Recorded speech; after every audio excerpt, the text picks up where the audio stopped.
केंद्र सरकारने ओबीसीची जातीनिहाय जनगणना करावी व तो डाटा सार्वजनिक करावा। महाज्योती संस्थेचा 1000 कोटी रुपयांचा निधी शासनाने त्वरित द्यावा। महाराष्ट्रातील सर्व जिल्ह्यात ओबीसी कार्यालय स्थापित करावे। राज्य सरकारने शेतकऱ्यांना सरसकट कर्जमाफी करावी। राज्य सरकारने लोकसंख्येच्या आधारावर ओबीसींना निधी द्यावा। ओबीसी विद्यार्थ्यांसाठी 720 वसतिगृहे शासनाने बांधून द्यावे। याकरिता आज संविधान चौक येथून ओबीसी युवा अधिकार मंच तर्फे मंडळ जनगणना यात्रेचे शुभारंभ करण्यात आले। काँग्रेसचे माजी आमदार सुनील केदार, राष्ट्रवादी पक्षाचे युवा नेते सलील देशमुख यांच्या हस्ते हिरवी झेंडी दाखवून या यात्रेचा शुभारंभ करण्यात आला। विदर्भातील 7 जिल्हे, 200 गावात व 62 तालुक्यांचा भ्रमण करून ओबीसी युवकांना जनजागृती करणार। 7 ऑगस्ट मंडल आयोगाने या यात्रेचे समापन भंडारा येथे जाहीर सभा घेऊन करण्यात येईल। जातीय जनगणना झालीच पाहिजे, झालीच पाहिजे, झालीच पाहिजे, जातीय जनगणना झालीच पाहिजे, झालीच पाहिजे, झालीच पाहिजे। जिसकी जितनी संख्या भारी, उसकी उतनी भागीदारी, जिसकी जितनी संख्या भारी, उसकी उतनी भागीदारी, जिसकी जितनी संख्या भारी, उसकी उतनी भागीदारी।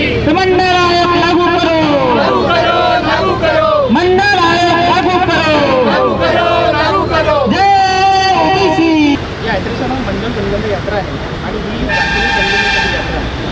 ओबीसीची जातीय जनगणना मागील 90% झालेली आहे म्हणून जातीय जनगणना व्हावी या उद्देशाने मागील 5 वर्षापासून ही यात्रा सुरू आहे आणि मंडल दिनाचा औचित्य साधून या दिवशी आरक्षण ओबीसींना खरं लागू झालं 7 ऑगस्ट 1990ला या दिवसाचं औचित्य साधून ही यात्रा काढण्यात येते।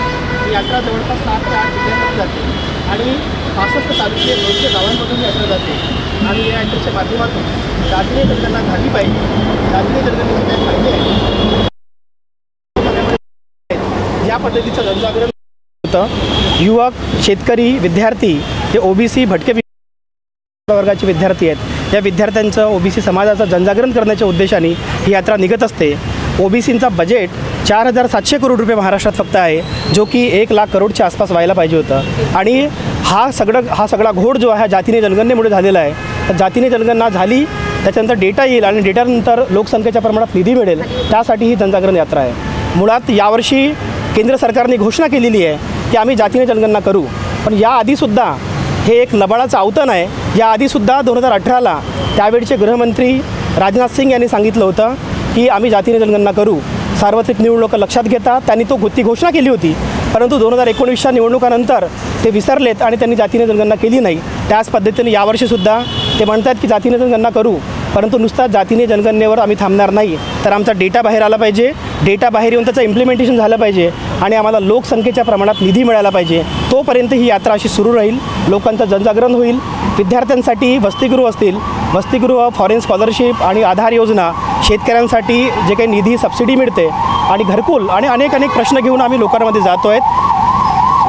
ठीक आहे, या ज्यांच्या नेतृत्वात ही यात्रा निघते आहे फोरमजीला मनापासून शुभेच्छा आणि मी सगळ्या ओबीसीच्या नेत्यांना आणि ओबीसी समाजामध्ये असलेल्या सगळ्या लोकांना, विशेषतः तरुणांना विनंती करणार की आपण ह्या विचारधाराला आपण उपस्थिती दर्जवून या विचारधारासोबत त्या ठिकाणी समरसून संपूर्ण ताकद आहे याची जाण राज्यकर्त्याला करून देणं नितांत गरजेची आहे।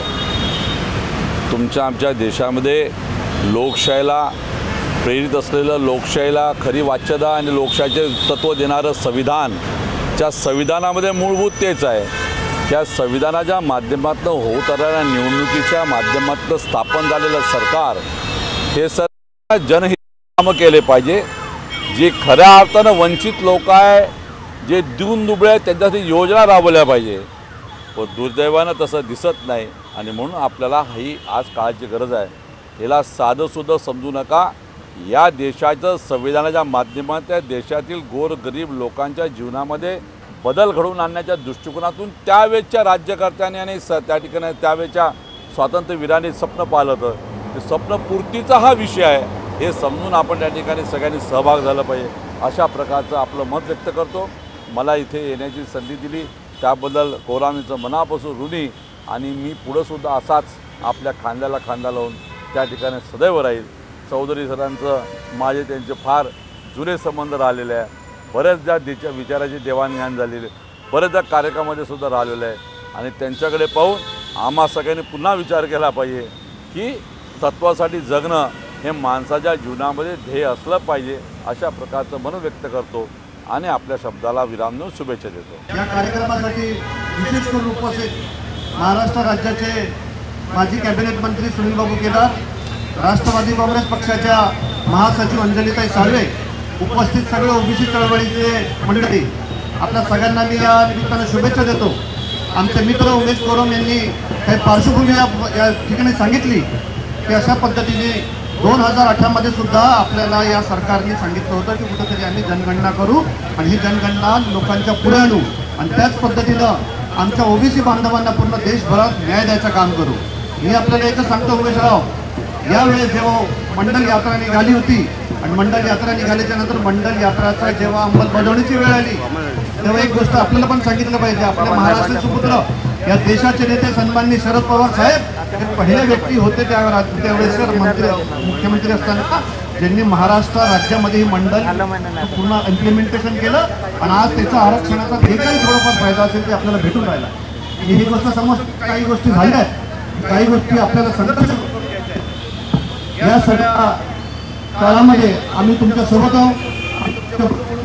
खांद्याला खांदा लावून सगळ्याच पक्षाचे लोक, सन्माननीय केदार साहेब आहेत ते पण काँग्रेस पक्षाचे ज्येष्ठ नेते आहेत, अंजलीताई आहे, बाकी इतर पक्षाचे पण लोक आहेत, पण एकच सांगतो, आपण जेव्हा ओबीसीची गोष्ट करतो अशा मंचावर येतो तेव्हा कुठल्या एका पक्षाचं त्या ठिकाणी झालं नाही पाहिजे। मागील काळामध्ये पण आम्ही भरकटले गेलो, हे पण तुम्हाला त्या ठिकाणी सांगायचं आहे। तुम्ही समजदार, जास्त वेळ त्या ठिकाणी बोलत नाही। पुन्हा एकदा आपल्या सगळ्यांना शुभेच्छा देतो। जय ओबीसी।